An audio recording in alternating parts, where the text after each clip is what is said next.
The Southern Caucasus nation of Georgia has been rocked by anti-government protests since the 9th of April. The protests erupted after the ruling Georgian Dream party announced plans to reintroduce a legislation which critics say mirrors the authoritarian law that Kremlin uses to crush dissent. The Georgian government has rejected the comparison to the Russian legislation, insisting that the law would boost financial transparency of the NGOs funded by Western institutions. Crucially, on Mayday, the Georgian parliament voted to approve the second reading of the controversial bill. A third and a final vote in the parliament is expected on the 17th of May, and it is now needed for the bill to become a law. Our next report gets more details.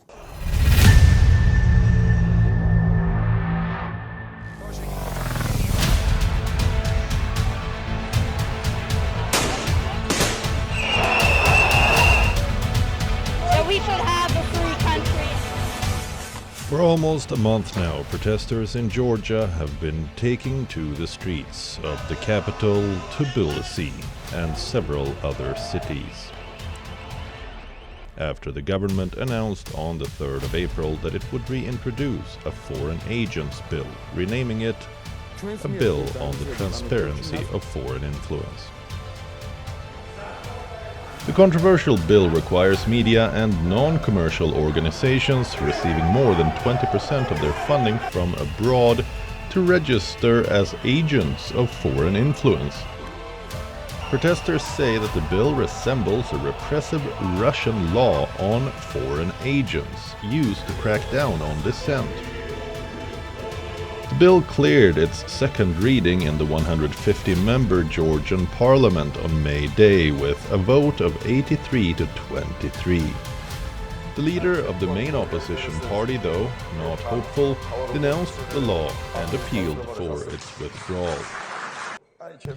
If you're not interested in my injured eye, if you're not interested in how the leader of the main opposition party has been beaten up, for the sake of those young people who were injured, who were beaten in the head and bruised, I want to ask you once more, even though I do not have any hope, maybe you will withdraw this rule.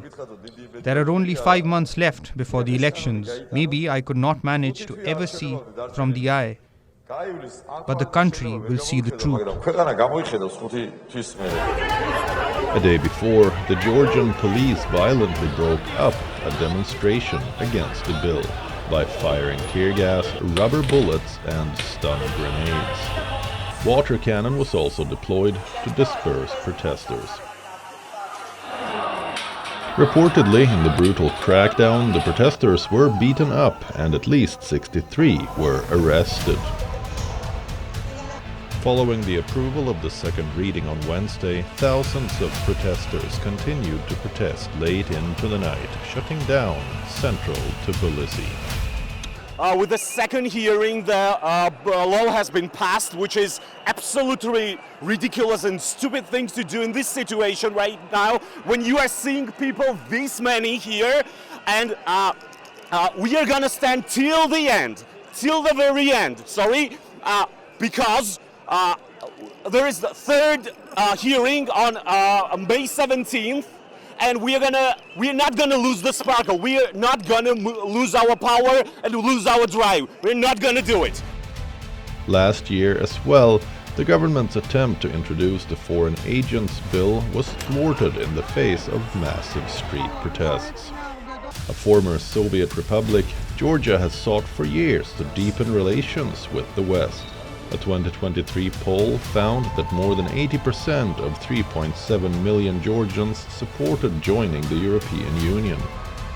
The ruling Georgian Dream party, though, has been accused of steering the nation towards closer ties with Russia.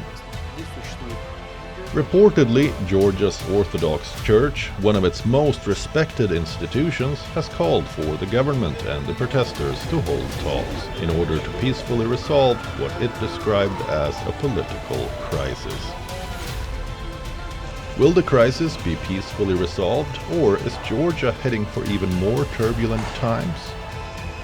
We will fight till the end.